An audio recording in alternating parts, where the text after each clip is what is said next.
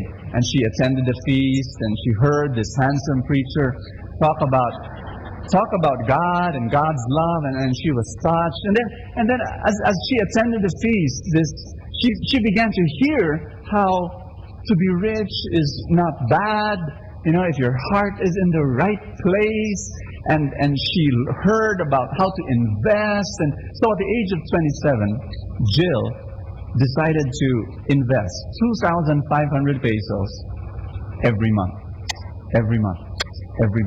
From the age of 27, all the way. She was so faithful, attending the feast, faithful to God, faithful in her investments. She invested until the age of 65. From 27 to 65. 38 years of giving 2,500 every month. This is how the story ended. One day, Jack and Jill were attending the feast. After the feast, they had lunch together. And then Jack said over lunch, "You know what? I'm 65. I'm ready to retire. Don't get me wrong, I love serving God in Anawim, but I'm getting old. I want to retire." And Jill said, "You know what? Yeah, climbing mountains at the age of 65 is a little bit difficult, and I want to retire also, And that was when Jack held the hand of Jill, and he said, "Jill, I've never told you this, but do you know why I fell on that hill when we fetched a pail of water?" And Jill said, "No, why?" And Jack said, "Instead of looking at where I was going, I was looking at you. I had a big crush on you when I was a small kid." And Jill said, she was laughing and laughing, and she said, "Jack, I have a secret to tell you. I also had a big crush on you." And so they started laughing and laughing, and they could not stop laughing. And finally Jack said, "Jill, I'm 65 and you're 65. I don't want to waste time." He knelt on the floor, he got her hand, and he said, "Jill, will you marry me?" And Jill said, "La la la la la la la la la la la la la." And Jill came tumbling after, "Yes! Yes, I'll marry you." And they hugged each other, and they started planning for their wedding. And then they sat down together and they discussed their finances. And, Jill and Jack, they were saying, we invested in the stock market. Yeah, that's right. Solid, great, stable companies. And so Jill said, "How much did you invest, Jack?" And Jack smiled and he said, "Very, very small. I invested a long time ago when I was 15, all the way until I was 20. 2,500 a month. If you add all of them up, that's only 150,000 pesos." And Jill took pity on Jack. "Oh, poor guy." And Jack said, "How much did you invest?" And Jill beamed a large, wonderful smile from ear to ear. "I invested 2,500 a month, just like you, from the age of 27 all the way until 65, today. 38 years. I invested 1.17 million into the stock market." And then Jack said, "Wow, I'm going to marry a rich woman." And Jill said, "Don't worry, Jack, I'll take care of you." And Jack said, "Have you ever found out how much do you have in the stock market now?" And Jill said, "No, let's find out." And so they called up their broker, and this is what they found out. Jill, at the age of 65, after investing 38 years, 2,500 every single month, she now has 220 million pesos. Because it grew at a clip of 20% every year. Now that's highly possible if you follow a strategy, a very simple strategy. really simple on how to invest long-term in specific great companies. And then Jack found out and he asked, how much money do I have? Jack found out that he has. When did he invest? 15 years old, all the way until 20, only 5 years. He has 1 billion pesos. Jack has more money than Jill. Why? Because he started investing 12 years before. 12 years before Jill. And so I'm speaking to you now, all of you who are 30 years old and below, raise your hand. Okay, those of you who are 40 years old and below. Okay. Let your hands stay up, please. I'll speak to you now. If you do what I tell you to do and start investing, you will have tens of millions of pesos in your retirement fund. Those of you who are 30 years old and below, raise your hand. If you do what I tell you to do, you will have hundreds of millions of pesos in your retirement fund. Those of you who are 15 years old and below, raise your hand. You will have, if you do what I tell you to do, 1 billion pesos in your retirement fund. The key is to sow in time of famine. To start investing when you have no money. To start investing when you have very little money. To start investing when you're very young. To start investing right at that point when your income comes in trickles. That's where you start. You start the way Jack started. Am I making sense? You invest in either mutual funds or in the stock market directly. The mutual fund is simpler. All you have to do is get your money, put it every month. I'll show you some mutual fund companies you can invest in. It will grow at about 12% every year, on average, or more. 12%, growing year by year. They will charge a very small management fee for taking care of your money and investing it into the stock market. So the two ways of investing in the stock market are indirect and direct. Indirect is through mutual funds. You can invest directly, everybody say directly, into the stock market by you yourself buying great, strong, stable companies in the stock market. And it will grow at about, if you follow my strategy, if you will follow the strategy of my mentors, a growth of about 20% or more every year. Now, how small can your investment be? Ask me how small. My maids, my helpers at home, they invest in the stock market. That's how small. They invest small amounts every single month. Right now, they're averaging about 2,000 pesos every month investing in the stock market. And we have a goal. I lead them in a small caring group every week, right? So I take care of their spiritual life. I also take care of their financial life. And our goal is that within 20 years, they will have 5 million pesos. That's our goal. Within 30 years, they will have 30 million pesos. That's our goal. They're young.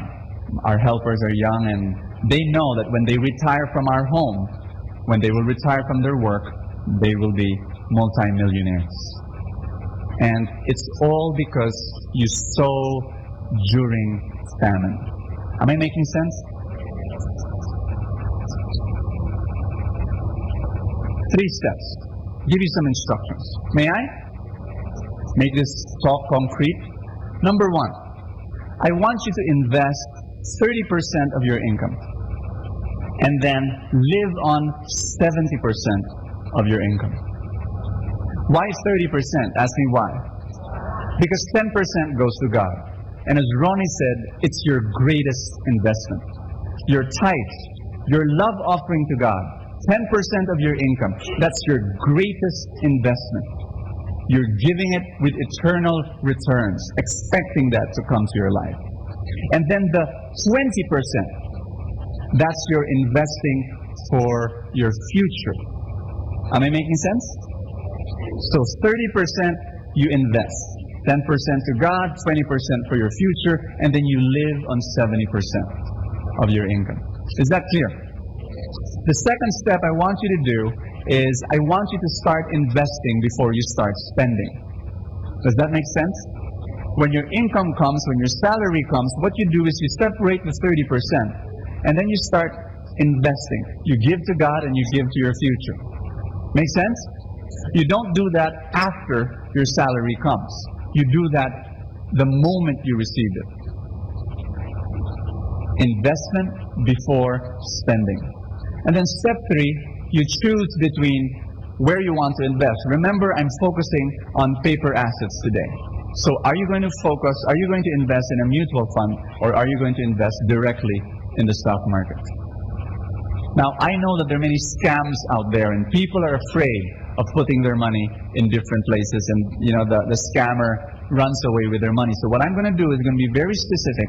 I'm going to show you some mutual fund companies you can think of where your money can grow at about 12% or more. Okay? You've got Phil Equity Fund, Optima Funds, ATR Kim Eng, Sun Life Prosperity, Pru Life UK, Phil Asset Management, and there are a few others that you can think of. I will also give you email addresses of my friends. I'll be very specific here.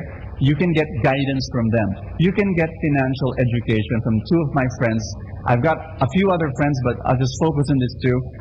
You can email Sally and you can email Lyndon. I don't see you writing the email addresses. I wonder why. I think you should. This is your life. You email my friends and you tell them. You ask questions about how you can invest in a mutual fund. Okay? I'm going to share with you now how to invest directly in the stock market. What you do is you get an online broker. And I will recommend only one. It's the biggest and it's the best. It's www.citiseconline.com. You get that phone number as well and you write it down. Again, I don't see you writing these figures. I wonder why. I'm serious. I love you. Do you know that I love you? Do you know that I pray for you? That you prosper? I don't want you just to grow spiritually. I want you to grow financially. And I want you to start doing something about your financial life. I want you to retire prosperous and blessed. If you want my personal guidance on the stock market, what stocks to buy, when to sell, I'm inviting you to my private group. It's called www.trulyrich.club. This is the first time I've ever spoken about this here at the feast. And I really don't want to do this, but then again, I was telling myself, if I don't do this, then who will guide you? So this is just my private group, and I guide people on how to invest in the stock market. A lot of people lose their money in the stock market. 70%, 80% of people lose their money in the stock market because they don't know how to do it. They buy penny stocks. They buy the wrong stocks, They don't know. They buy and they sell at the wrong time. There is a way of doing it. And the key is to sow in time of famine. What you do is you get your 2,500, your 5,000 pesos, whatever you invest every month. And then you keep on buying these great companies every single month. There's a failure of election in May, and there's chaos all over the place. Maybe there's a junta that will take over the country. What should you do? Buy stocks anyway. Whatever happens, there's another world recession next year. What should you do? Buy stocks anyway. Why? You buy in times of famine. When everyone is panicking, that's when you're supposed to buy. You don't sell, you buy. When should you sell? When you retire. 20 years from now, 30 years from now, 40 years from now, that's when you sell. That's the way to do it, because this is long term. This is not for your monthly income. You earn from your job, you earn from your business, but the stock market is for long-term savings. It's going to be your big piggy bank. Is that clear? Let me end. There was a small girl who came to me, 5 years old I think, last Sunday, just last week. And she showed me her Prosper card. You know, we give this to you, right? Every Sunday. 5 years old, or I don't know how old she was, and she came up to me and she showed me her card. You know what it was written? You know what she wrote? She wrote there, I will be earning 1 billion pesos. If she approached another preacher, that other preacher would have tapped her on the head and say, be realistic.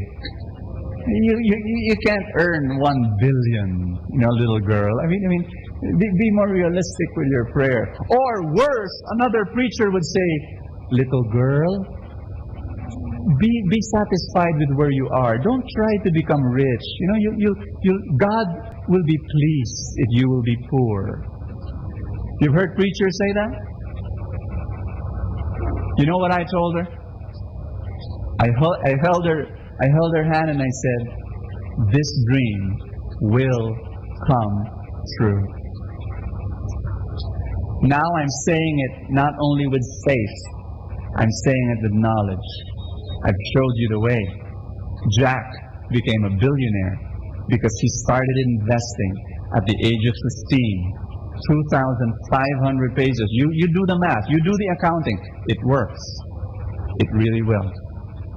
Are you ready to prosper? Are you ready to change your life? Can you stand up with me? Because I'm going to say something here that's very, very important. I want you to look at me now. And I want you to hold this card. Pick it up.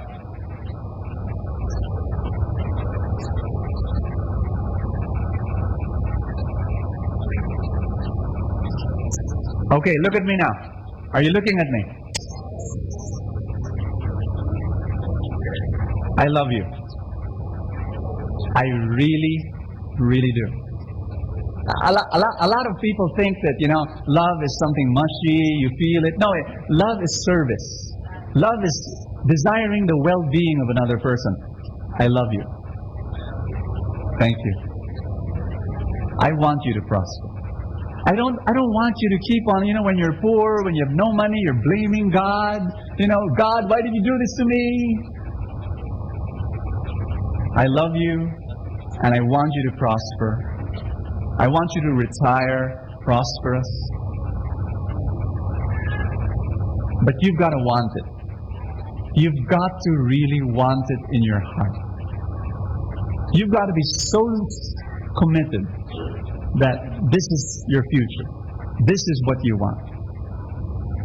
My son is 10 years old and 5 years old. They're going to be billionaires. That's a given. They're going to be billionaires. Now, have you made that decision for your children? Have you? Or no, if it happens, it's okay, and maybe. Have you made that decision for yourself? Have you made that decision that you will retire with tens of millions or hundreds of millions? For those of you who are older here, are you ready? Get your pen. Write down, I will be earning how much? Write down the deadline. And then answer this question, how much will I invest every month? How much? If you can afford only $1,000, that's fine. If you can afford $2,000 a month, that's fine. If you can afford $5,000 a month, that's great. Write it down. How much can you invest every month? Remember, 70-30 rule. 30% investing, 70% live on it. 10% to God, 20% to the future. How much is 20% of your income? How often will you invest? Put monthly. I hope you put monthly. Where will I invest? You just have to choose now between a mutual fund, which is a no-brainer. The interest growth is a little bit lower, But if you want that, then choose that. Or if you want to go directly into the stock market.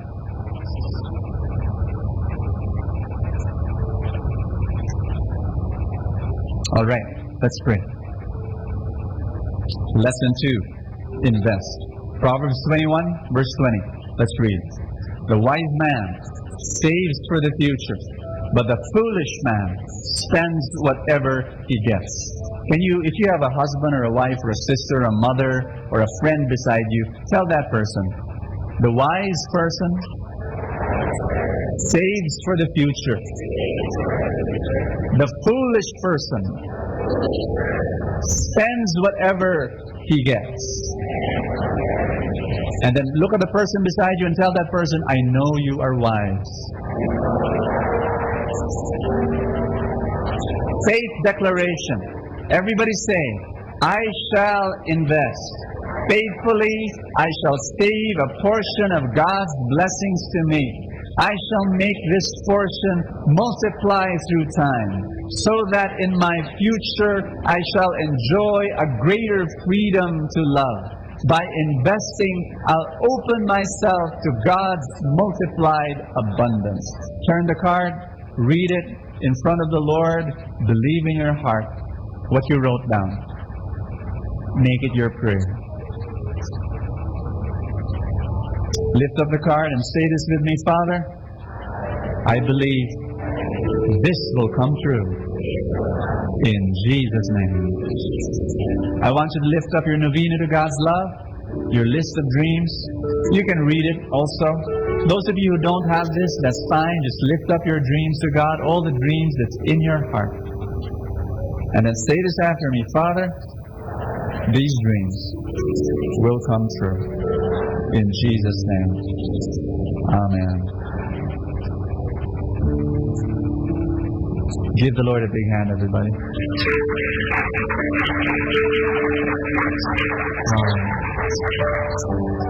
Let's hug somebody beside us and just tell that person, we will retire rich.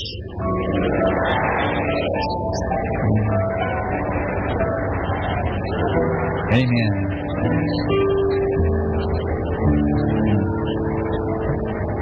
Let's all be seated, everybody.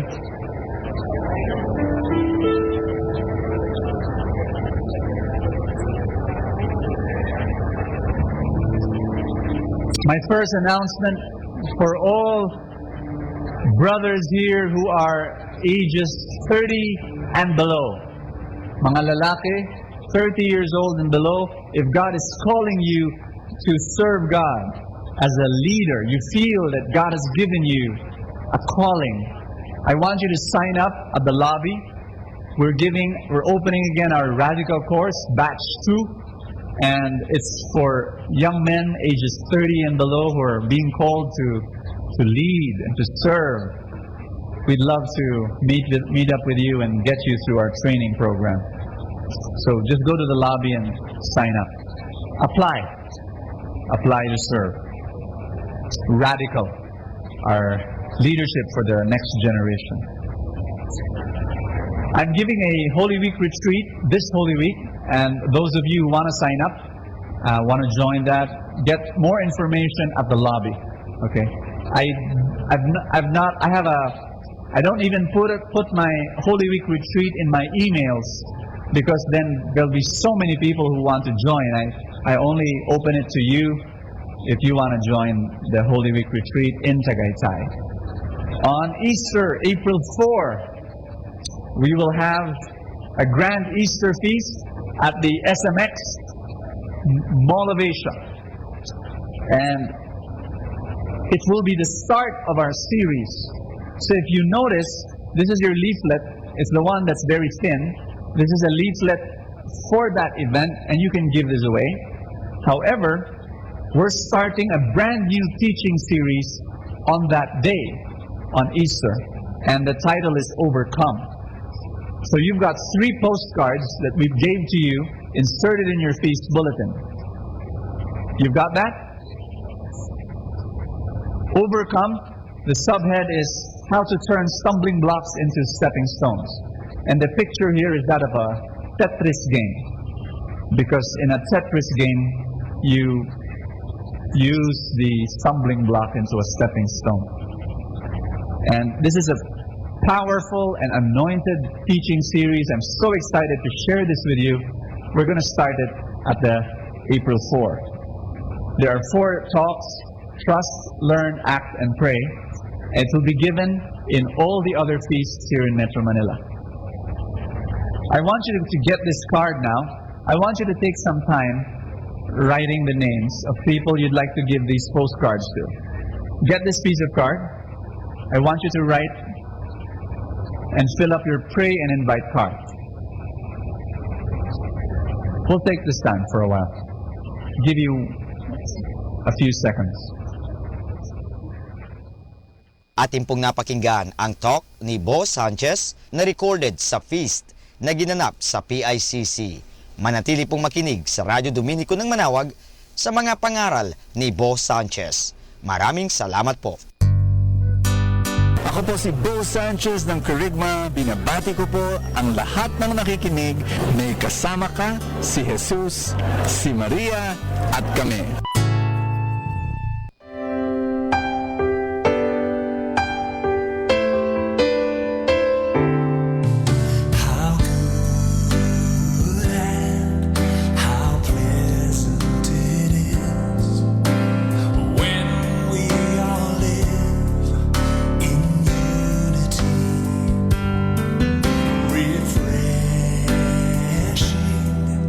As dew at the dawn,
Father and Son.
time now is 10 o'clock in the evening. Let us now have our time check prayer.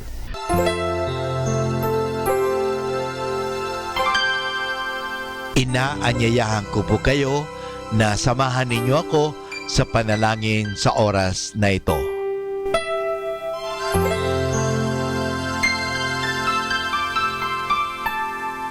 Panalangin ng isang mamamahayag. Panginoong Diyos na makapangyarihan, buong kababaang loob kaming nagpapasalamat sa iyo dahil sa pagkaloob mo sa amin ng biyayang makapagpalaganap ng mabuting balita tungkol sa iyo at sa mabuting bagay na tinatanggap namin na nararapat lamang na ituring ng lahat bilang mga biyayang mula sa iyo. Sa pamagitan ng mga babasahin, radyo at telebisyon, ginawa mo kaming mga kasangkapan ng kabutihan dahil sa pagpapahayag namin ng katotohanan ng walang layuning makasakit ng kalooban ng iba sa pamagitan ng aming mga sinasabi at ginagawa. Isugo mo nawa sa amin ang banal na Espiritu na gagabay sa amin at magbibigay ng inspirasyon upang ang lahat ng aming gagawin at iyaon lamang makakabuti sa aming kapwa at upang magabayan namin sila at lalo pang mapalapit sila sa iyo. Pangalagaan mo kami laban sa tuksong gamitin ang kapangyarihan ng aming gawain upang wasakin ang dangal ng iba. Sa halip, tulungan mo kaming maging mga kasangkapan ng kapayapaan at pag-ibig upang magbago ang mundong ito at maging kanais-nais na tahanan ng anak mo. Hinihiling namin ito sa pamamagitan ni Kristo na aming Panginoon.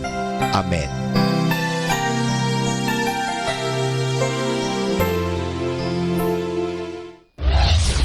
This is Manawag Dominican Broadcasting Incorporated, a religious non-commercial radio station. 10 years of evangelizing the airwaves, sharing God's blessings, live masses on air, playing religious music and prayers. May kasama ka, si Jesus, si Maria at kami. Our positive thought for this hour. Life is about creating yourself, not finding yourself.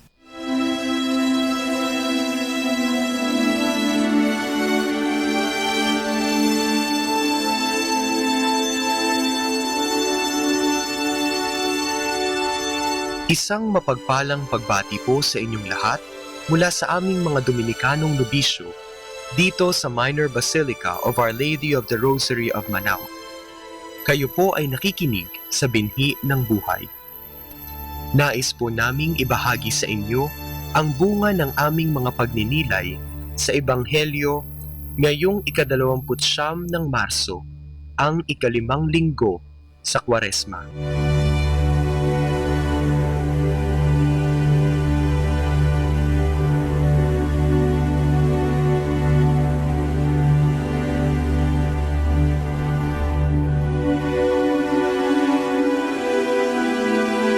A reading from the Holy Gospel according to John.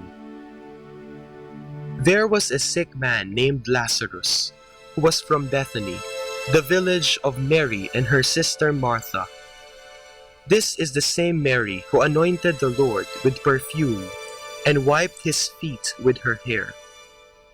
Her brother Lazarus was sick, so the sisters sent this message to Jesus: "Lord, the one you love is sick." On hearing this, Jesus said, "This illness would not end in death. Rather, it is for the glory of God, and the Son of God will be glorified through it." It is a fact that Jesus loved Martha and her sister and Lazarus. Yet after he heard of the illness of Lazarus, he stayed 2 days longer in the place where he was. Only then did he say to his disciples, "Let us go into Judea again." They replied, "Master, recently the Jews wanted to stone you. Are you going there again?" Jesus said to them, "Are not 12 working hours needed to complete a day? Those who walk in daytime shall not stumble, for they see the light of this world. But those who walk at night stumble, for there is no light in them. Those who walk in the daytime shall not stumble, for they see the light of this world. But those who walk at night stumble, for there is no light in them. After that, Jesus said to them, "Our friend Lazarus has fallen asleep, but I am going to wake him up." The disciples replied, "Lord, a sick person who sleeps will recover." But Jesus had referred to Lazarus' death, while they thought that he had meant the repose of sleep. So Jesus said plainly, "Lazarus is dead, and for your sake I am glad I was not there, so that you may believe. But let us go to him." Then Thomas, called the twin, said to his fellow disciples, "Let us also go, that we may die with him." When Jesus came, he found that Lazarus had been in the tomb for 4 days. As Bethany is near Jerusalem, about 2 miles away, many Jews had come to Martha and Mary after the death of their brother to comfort them. When Martha heard that Jesus was coming, she went to meet him, while Mary remained sitting in the house. Martha said to Jesus, "If you had been here, my brother would not have died. But I know that whatever you ask from God, God will give you." Jesus said, "Your brother will rise again." Martha replied, "I know that he will rise in the resurrection at the last day." But Jesus said to her, "I am the resurrection. Whoever believes in me, though he die, shall live. Whoever lives and believes in me will never die. Do you believe this?" Martha then answered, "Yes, Lord, I have come to believe that you are the Christ, the Son of God, he who is coming into the world." After that, Martha went and called her sister Mary secretly, saying, "The Master is here and is calling for you." As soon as Mary heard this, she rose and went to Jesus. Jesus had not yet come into the village, but was still in the place where Martha had met him. The Jews who were with Mary in the house consoling her also came. When they saw her get up and go out, they followed her, thinking that she was going to the tomb to weep. When Mary came to the place where Jesus was and saw him, she fell at his feet and said, "Lord, if you had been here, my brother would not have died." When Jesus saw her weeping, and the Jews also weeping, who had come with her, he was moved to the depths of his spirit and troubled. Then he asked, "Where have you laid him?" They answered, "Lord, come and see." Jesus wept. The Jews said, "See how he loved him." But some of them said, "If he could open the eyes of the blind man, could he not have kept this man from dying?" Jesus, again, deeply moved, drew near to the tomb. It was a cave with a stone laid across the entrance. Jesus said, "Take the stone away." Martha said to him, "Lord, by now he will smell, for this is the 4th day." Jesus replied, "Have I not told you that if you believe, you will see the glory of God?" So they removed the stone. Jesus raised his eyes and said, "Father, I thank you for you have heard me. I knew that you hear me always. But my prayer was for the sake of these people, that they may believe that you sent me." When Jesus had said this, he cried out in a loud voice, "Lazarus, come out." The dead man came out, his hands and feet bound with linen strips, and his face wrapped in a cloth. Jesus said to them, "Untie him and let him go." Many of the Jews who had come with Mary believed in Jesus when they saw what he did. Ang ating ebanghelyo sa linggong ito ay tungkol sa pagkamatay at muling pagbuhay ni Jesus sa kanyang kaibigan na si Lazarus. Napapanahon ito lalo pa at tayo ay nasa ikalimang linggo na ng Kwaresma o mas kilala bilang Passion Tide, ang linggo bago ang linggo ng mahal na araw. Marahil, ito ay nagpapaalala sa atin ng kahulugan ng Kwaresma at kung bakit ang lahat ng nangyari ay naganap upang tayo ay mamatay at muling maisilang. Nakatatakot isipin ang sarili nating kamatayan. Tayo nga sa kulturang Pilipino ay takot o iwas pag-usapan ang mga bagay na ito. Pero tayo ay hindi lamang mga Pilipino. Tayo rin ay mga Kristiyano. Para sa atin, ang pagkamatay ay isang simula ng panibagong buhay. Ang pagsilang na muli. Kaya nga sa wikang Tagalog, mayroon tayong makahulugang salita na tumutukoy sa kamatayan. At sa aking palagay, ganap nitong nakuha ang tunay na ibig sabihin ng pagyaog. Sumakabilang buhay. Hindi natapos ang buhay. Bagkus, nag-iiba lang ang anyo nito, ngunit nananatiling buhay. Tayo nga bilang mga Kristiyano ay pinaalalahanan na sa ating binyag, tayo ay namatay at inilibing kasama ni Kristo. At dahil rin kay Kristo, tayo mula sa tubig ng binyag ay aahon, muling isisilang at mabubuhay kasama ng maluwalhating Jesus. Ito ang dapat nating isabuhay araw-araw, hindi lamang sa panahon ng paggunita natin sa Kwaresma.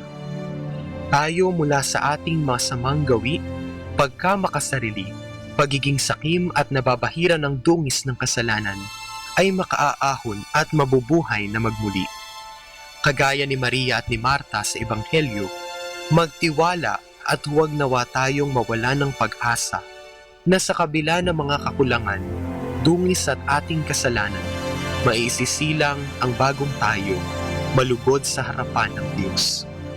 Puno ng buhay sapagkat atin ang niyakap, hindi lamang ang Kristo na nag-aagaw buhay sa krus ng Biyernes Santo, kundi pati na rin at higit sa lahat, ang maluwalhating Jesus ng Pasko ng Pagkabuhay.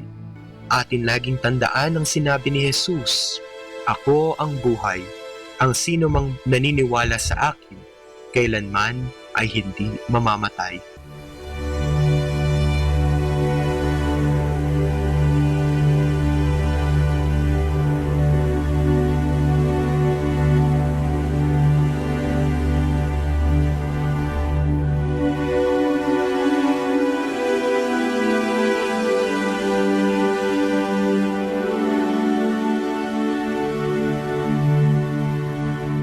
Mula po dito sa Minor Basilica of Our Lady of the Rosary of Manaoag, kami po ay taus-pusong nagpapasalamat sa inyong pakikinig. Nawa ay patuloy po nating isabuhay ang salita ng Diyos. Patnubayan at pagpalain nawa tayo ng Panginoong may kapal. Hanggang sa susunod na linggo po dito sa Binhi ng Buhay.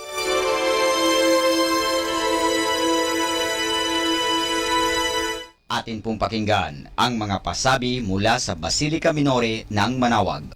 Announcement.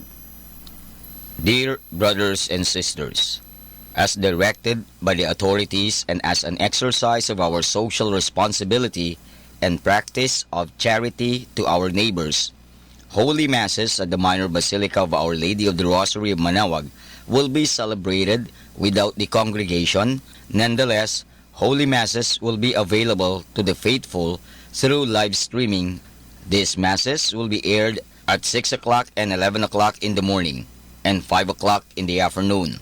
Sunday, Masses will be aired on the following hours: 8 o'clock, 9 o'clock, 11 o'clock in the morning, and 12 high noon, as well as 4 o'clock and 5 o'clock in the afternoon. During this period, we suggest that the faithful remain in the safety of their homes. Be not afraid, for I am the Lord your healer.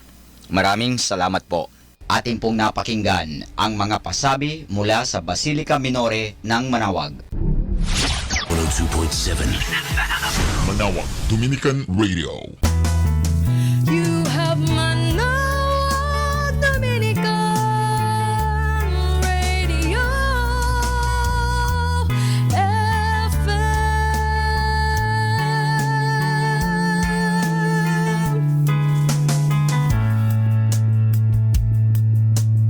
Kasama Malaman natin to.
Hi and hello, this is your brother and friend Father Boots Bombase giving you a thought for today. Our thought for today is, what is Christian living?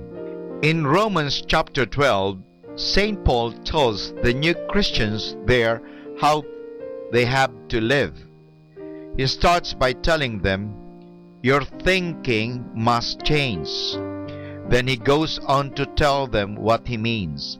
In verse 9, he writes, your love must be completely sincere. This means that we must mean what we say, we must not lie. For instance, if we tell somebody that we are giving them something, we should not expect something in return. That is not giving, that is business. Do we ever really give anybody anything without expecting something in return somehow? Is every gift of ours only an investment? That is not a Christian thinking. Again, in verse 9, St. Paul goes on to say, hate what is evil, hold on to what is good. The big issue here is that we must really believe that sin is an evil which we should try to get rid of. Often, we are not really worried about avoiding sin, but we are worried about getting caught. We try to tell others that stealing or cheating is not wrong if nobody sees us or catches us with it. This is not Christian thinking. This is a trick thinking. We forget that even if people do not see us doing wrong, God does, because He is everywhere and sees all. In verse 10, St. Paul adds an interesting point in Christian living. He says, be eager to show respect for one another. This means that Christians should respect people in authority, like parents, teachers, government, and church officials. On the other hand, a real Christian who is an authority does not worry about getting respect. He or she is a good person.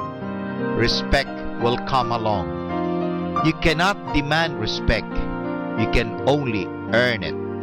Think about that if you think you are not getting the respect that you deserve.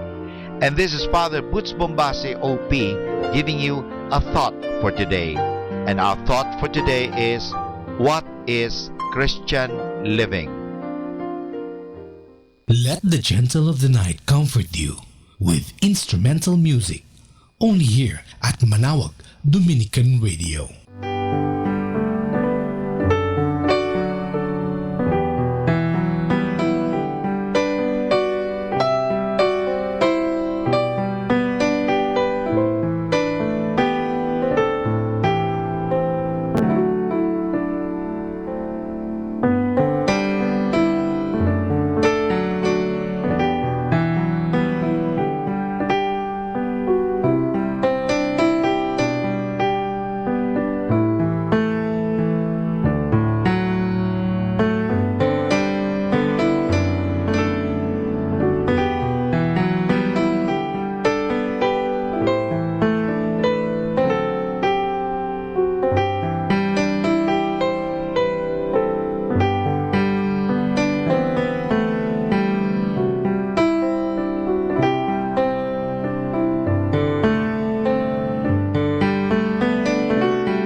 To understand the Filipino Catholics, one must understand their love for Mary. This love for Mary, expressed through devotion, will help one discover a Catholic spirituality embedded in Filipino culture. This can be seen in Filipinos' popular piety towards Mary. This appears not only in the number of churches, chapels, or shrines consecrated to her, but in many other forms. One of the highlights of the devotion to Mary in the Philippines is the Marian processions. While holding a lighted candle in their hand, the devotees flood the streets to pray and continually ask for Mary's guidance and intercession. It portrays the pilgrim church moving with Mary towards the Paschal mystery of her Son, Jesus Christ. One can also see the Filipinos' devotion to Mary in the annual celebration of Christmas and the Holy Week, particularly in the Panunuluyan and the Salubong. The Panunuluyan dramatizes the scene where Mary and Joseph were begging for a shelter as Mary is about to give birth to the Son of God. The Salubong reenacts the dramatic encounter of Mary and her risen Son. During the month of May, Flores de Mayo is celebrated with splendor and simplicity of faith as Filipinos offer flowers to Mary. Marian devotion can be seen not only in the social annual events, but also in the everyday lives of the Filipinos. Filipinos are deeply rooted in their veneration to Mary, as seen in the social-religious structure in the Christian Filipino family. A family altar is a familiar sight in many homes, even of modest income. It typically holds an image of the Virgin Mary under one of her familiar invocations. This portrays that Mary is also the queen of the family. Images of Mary can also be found in the most humble nipa huts or in the slums of the cities. In the street corner where vendors sell food, one can find Mary's picture, stampita, or statue. In buses or jeepneys, her small statue and a rosary can be seen hanging by the rear-view mirror. Grottos dedicated to the Immaculate Conception under the title of Our Lady of Lourdes are found in private gardens or in various public places, along the roads or in corners of modest dwellings. Mary is indeed a part of the everyday lives of Filipino Catholics.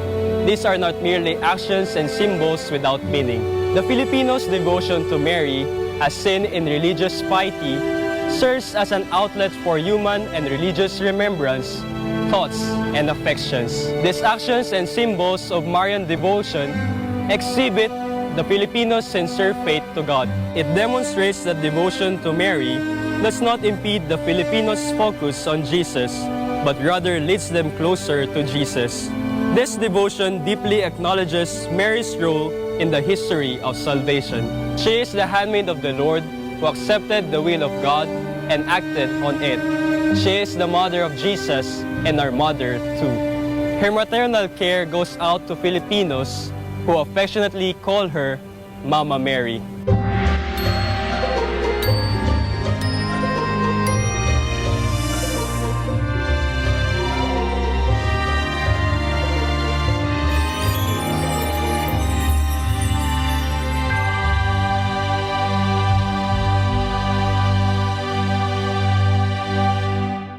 Instrumental music, only here at Manaoag Dominican Radio, your blessing radio. May kasama ka, si Jesus, si Maria, at kami.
Hi kasama! This is your DJ Sky on radio.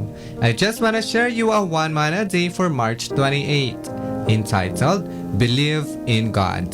Taken from the Gospel of John chapter 6 verse 47 to 48. I assure you, anyone who believes in me already has eternal life. Yes, I am the bread of life. Insight. Those who repent and believes in Jesus Christ have salvation. Let's accept the great Messiah in our life now by doing the guidance that we can find in the Holy Scripture. Let our faith be as big as a mustard seed to obey without any questions or doubt. Reminder, love is magnet to believers and unbelievers to God. Compassion is love in action. Keeping you company in the night to reflect with instrumental music. Only here at Manawag Dominican Radio.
time now is 11 o'clock in the evening.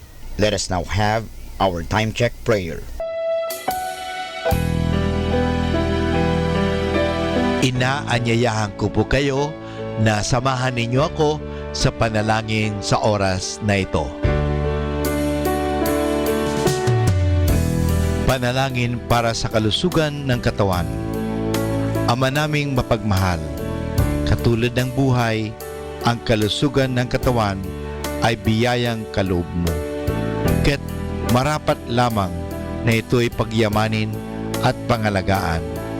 Tulungan mo akong umiwas sa lahat ng labis at hindi makakabuti sa aking kalusugan. Ilayo mo ako sa masasamang bisyo na sumisira sa kalusugan ng isip at katawan. Lubin mong sanayin ko ang aking katawan sa lahat ng makapagbubunga ng kalusugang ito. Wastong pagkain, sapat ng pahinga, malinis na kapaligiran, at magandang pananaw sa buhay. At higit sa lahat, pagkalooban mo ako ng kapanatagan ng isip, nagmumula sa pamumuhay ng naaayon sa iyong kalooban. Amen.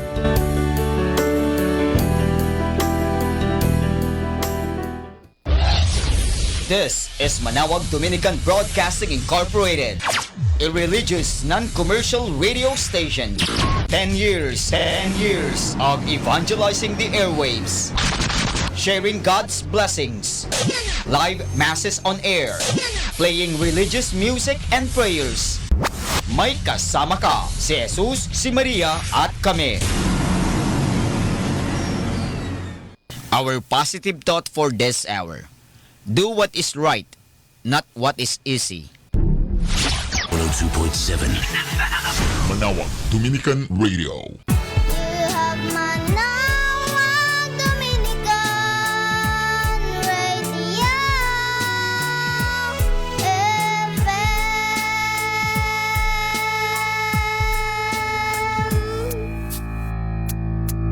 Kasama natin to.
Pakinggan po natin si kasamang JT sa Tagumpay sa Tag-Unos kasama ang Diyos.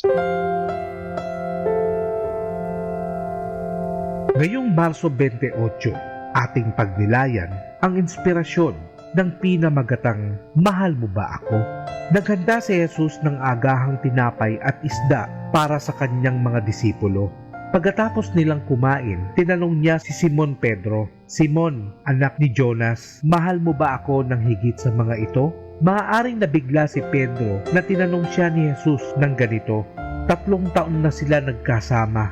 Nakita ni Pedro na nagbagong anyo si Jesus sa kanyang harapan. Kasama siyang nagpamahagi noon ng mga tinapay at isda para mapakain ang napakaraming tao. Nakita niyang pinagaling ni Jesus ang mga may sakit. Bakit kailangan marinig ni Jesus kay Pedro na siya'y minamahal nito?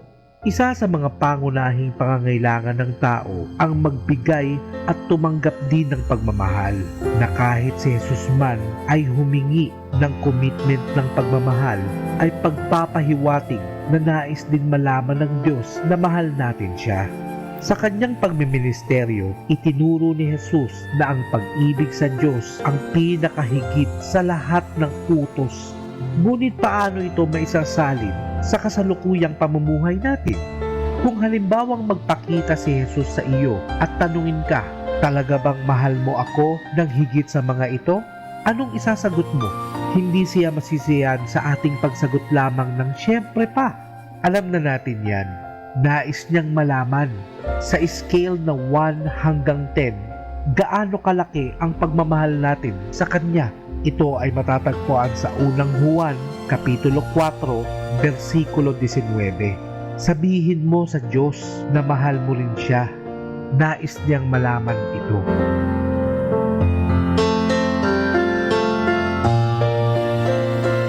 Lord, let me be a blessing to someone today. Even if it is the smallest way, let your light shine through me and bring some type of happiness to someone's life. Ito po ang inyong lingkod na si Kasamang JT para sa pang-araw-araw nating gabay sa buhay.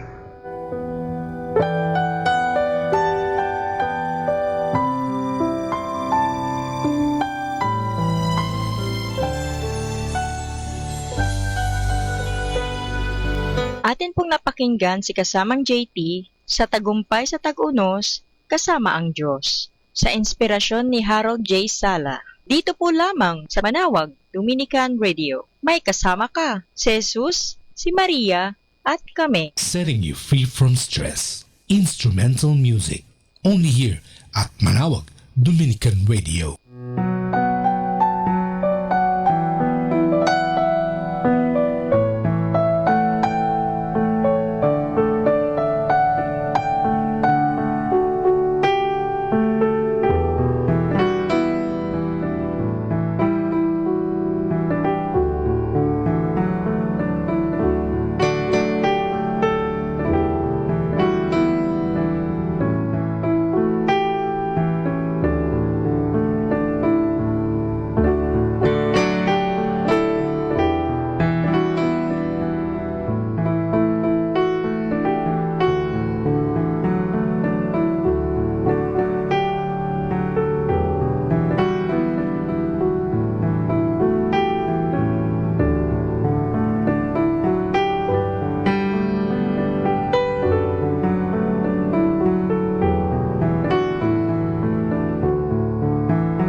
The Joyful Mysteries. The joyful mysteries are happy stories about the Lord Jesus and Mama Mary. They are prayed on Mondays and Saturdays. In the name of the Father, and of the Son, and of the Holy Spirit, amen. I believe in God, the Father Almighty, creator of heaven and earth. I believe in Jesus Christ, His only Son, our Lord. He was conceived by the power of the Holy Spirit and born of the Virgin Mary. He suffered under Pontius Pilate, was crucified, died, and was buried. He descended to the dead. On the third day he rose again. He ascended into heaven and is seated at the right hand of the Father. He will come again to judge the living and the dead. I believe in the Holy Spirit, the Holy Catholic Church, the communion of saints, the forgiveness of sins, the resurrection of the body, and life everlasting. Amen. For the intentions of the Holy Father. Our Father in heaven, holy be your name. Your kingdom come, your will be done on earth as it is in heaven. Give us this day our daily bread, and forgive us our sins, as we forgive those who sin against us. Do not bring us to the test, but deliver us from evil. Amen. Hail Mary, full of grace, the Lord is with you. Blessed are you among women, and blessed is the fruit of your womb, Jesus. Holy Mary, Mother of God, pray for us sinners, now and at the hour of our death. Amen. Hail Mary, full of grace, the Lord is with you. Blessed are you among women, and blessed is the fruit of your womb, Jesus. Holy Mary, Mother of God, pray for us sinners, now and at the hour of our death. Amen. Hail Mary, full of grace, the Lord is with you. Blessed are you among women, and blessed is the fruit of your womb, Jesus. Holy Mary, Mother of God, pray for us sinners, now and at the hour of our death. Amen. Glory be to the Father, and to the Son, and to the Holy Spirit, as it was in the beginning, as now, and then. The first joyful mystery is the Annunciation. The Annunciation tells the story of the angel Gabriel appearing to Mama Mary and telling her that she will be the mother of the Son of God. Mama Mary says yes to what the Lord wants. Our Father in heaven, holy be your name. Your kingdom come, your will be done on earth as it is in heaven. Give us this day our daily bread, and forgive us our sins, as we forgive those who sin against us. Do not bring us to the test, but deliver us from evil. Amen. Hail Mary, full of grace, the Lord is with you. Blessed are you among women, and blessed is the fruit of your womb, Jesus. Holy Mary, Mother of God, pray for us sinners, now and at the hour of our death. Amen. Hail Mary, full of grace, the Lord is with you. Blessed are you among women, and blessed is the fruit of your womb, Jesus. Holy Mary, Mother of God, pray for us sinners, now and at the hour of our death. Amen. Hail Mary, full of grace, the Lord is with you. Blessed are you among women, and blessed is the fruit of your womb, Jesus. Holy Mary, Mother of God, pray for us sinners, now and at the hour of our death. Amen. Hail Mary, full of grace, the Lord is with you. Blessed are you among women, and blessed is the fruit of your womb, Jesus. Holy Mary, Mother of God, pray for us sinners, now and at the hour of our death. Amen. Hail Mary, full of grace, the Lord is with you. Blessed are you among women, and blessed is the fruit of your womb, Jesus. Holy Mary, Mother of God, pray for us sinners, now and at the hour of our death. Amen. Hail Mary, full of grace, the Lord is with you. Blessed are you among women, and blessed is the fruit of your womb, Jesus. Holy Mary, Mother of God, pray for us sinners, now and at the hour of our death. Amen. Hail Mary, full of grace, the Lord is with you. Blessed are you among women, and blessed is the fruit of your womb, Jesus. Holy Mary, Mother of God, pray for us sinners, now and at the hour of our death. Amen. Hail Mary, full of grace, the Lord is with you. Blessed are you among women, and blessed is the fruit of your womb, Jesus. Holy Mary, Mother of God, pray for us sinners, now and at the hour of our death. Amen. Hail Mary, full of grace, the Lord is with you. Blessed are you among women, and blessed is the fruit of your womb, Jesus. Holy Mary, Mother of God, pray for us sinners, now and at the hour of our death. Amen. Hail Mary, full of grace, the Lord is with you. Blessed are you among women, and blessed is the fruit of your womb, Jesus. Holy Mary, Mother of God, pray for us sinners, now and at the hour of our death. Amen. Glory be to the Father, and to the Son, and to the Holy Spirit, as it was in the beginning, as now, and ever shall be, world without end. Amen. O my Jesus, forgive us our sins, save us from the fires of hell, and lead all souls into heaven, especially those who most need your mercy. The second joyful mystery is the Visitation. The Visitation tells the story of Mama Mary visiting her cousin Elizabeth. When they meet, the baby in Elizabeth's tummy jumps, and she tells Mama Mary that she is blessed among women, and that the baby in Mama Mary's tummy is blessed too. Our Father in heaven, holy be your name. Your kingdom come, your will be done on earth as it is in heaven. Give us this day our daily bread, and forgive us our sins, as we forgive those who sin against us. Do not bring us to the test, but deliver us from evil. Amen. Hail Mary, full of grace, the Lord is with you. Blessed are you among women, and blessed is the fruit of your womb, Jesus. Holy Mary, Mother of God, pray for us sinners, now and at the hour of our death. Amen. Hail Mary, full of grace, the Lord is with you. Blessed are you among women, and blessed is the fruit of your womb, Jesus. Holy Mary, Mother of God, pray for us sinners, now and at the hour of our death. Amen. Hail Mary, full of grace, the Lord is with you. Blessed are you among women, and blessed is the fruit of your womb, Jesus.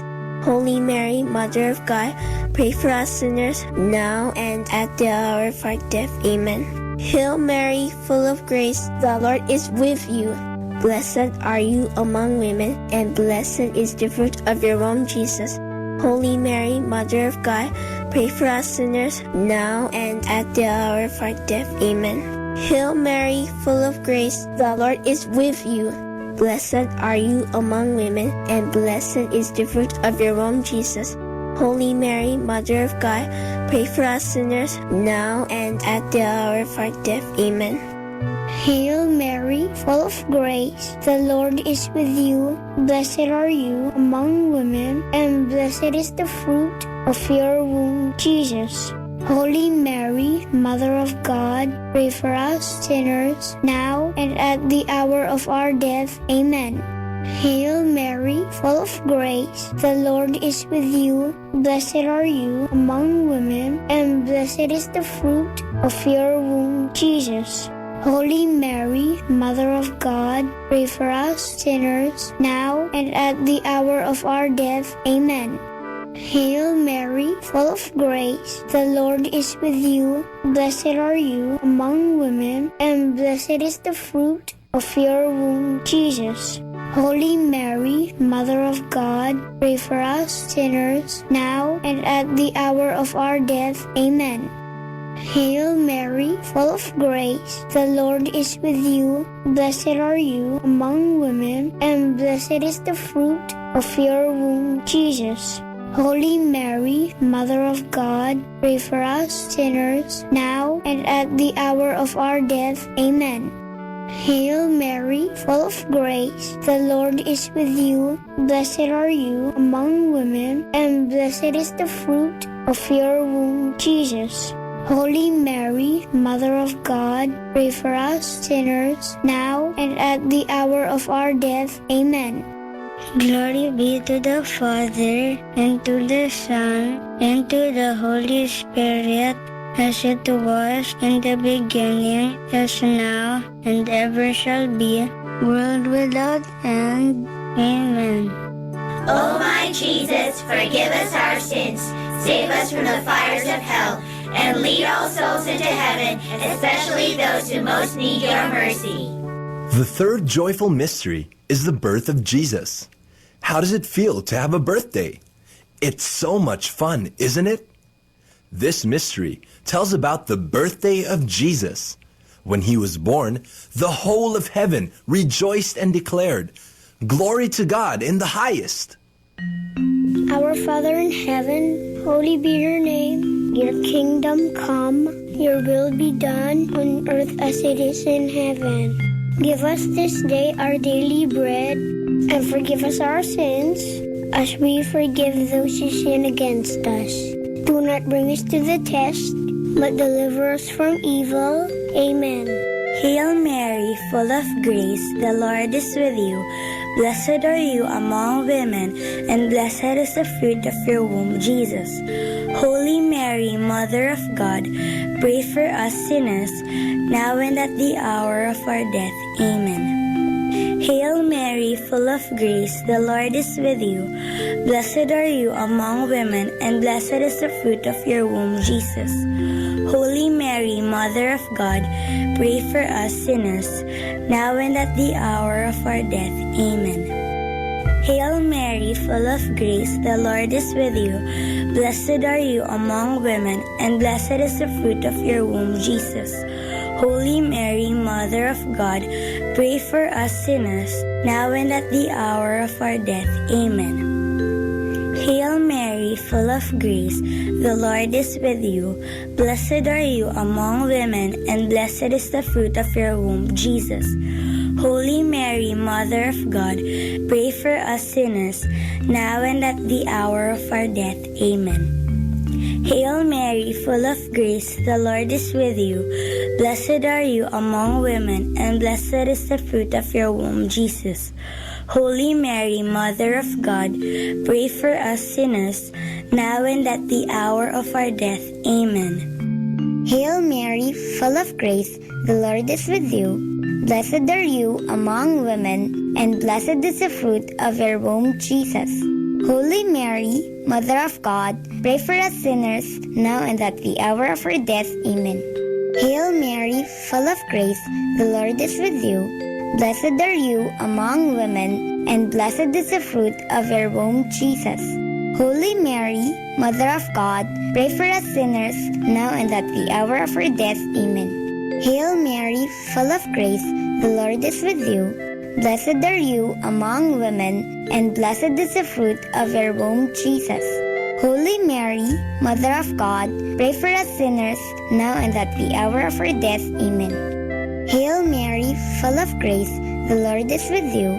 Blessed are you among women, and blessed is the fruit of your womb, Jesus. Holy Mary, Mother of God, pray for us sinners, now and at the hour of our death. Amen. Hail Mary, full of grace, the Lord is with you. Blessed are you among women, and blessed is the fruit of your womb, Jesus. Holy Mary, Mother of God, pray for us sinners, now and at the hour of our death. Amen.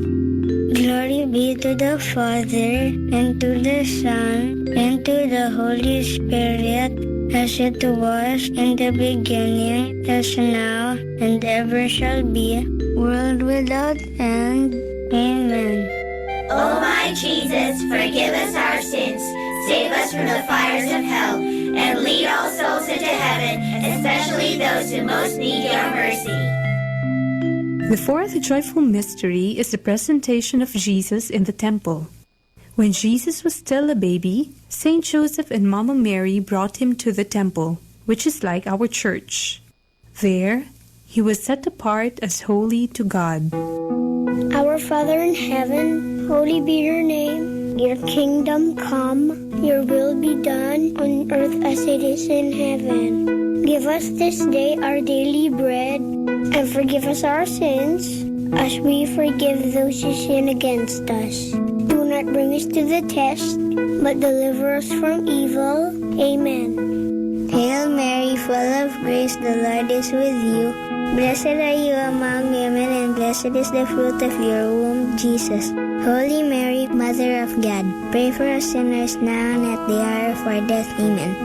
Hail Mary, full of grace, the Lord is with you. Blessed are you among women, and blessed is the fruit of your womb, Jesus. Holy Mary, Mother of God, pray for us sinners now and at the hour of our death. Amen. Hail Mary, full of grace, the Lord is with you. Blessed are you among women, and blessed is the fruit of your womb, Jesus. Holy Mary, Mother of God, pray for us sinners now and at the hour of our death. Amen. Hail Mary, full of grace, the Lord is with you. Blessed are you among women, and blessed is the fruit of your womb, Jesus. Holy Mary, Mother of God, pray for us sinners now and at the hour of our death. Amen. Hail Mary, full of grace, the Lord is with you. Blessed are you among women, and blessed is the fruit of your womb, Jesus. Holy Mary, Mother of God, pray for us sinners now and at the hour of our death. Amen. Hail Mary, full of grace, the Lord is with you. Blessed are you among women, and blessed is the fruit of your womb, Jesus. Holy Mary, Mother of God, pray for us sinners, now and at the hour of our death. Amen. Hail Mary, full of grace, the Lord is with you. Blessed are you among women, and blessed is the fruit of your womb, Jesus. Holy Mary, Mother of God, pray for us sinners, now and at the hour of our death. Amen. Hail Mary, full of grace, the Lord is with you.